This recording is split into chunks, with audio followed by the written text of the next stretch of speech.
How to make a terrarium.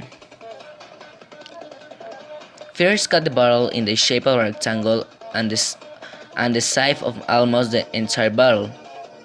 Then place the plants so that they are well arranged.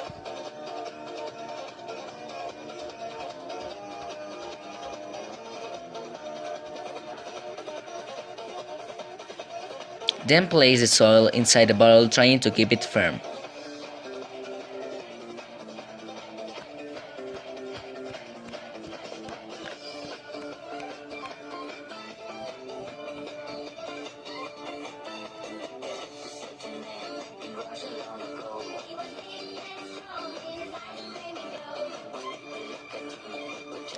After placing the soil, you have to knit holes under the bottle, minimum 3.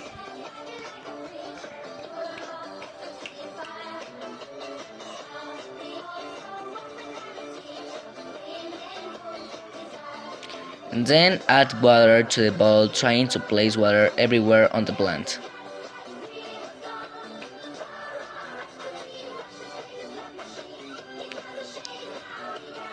Well, thank you for your attention. This is how to make a terrarium.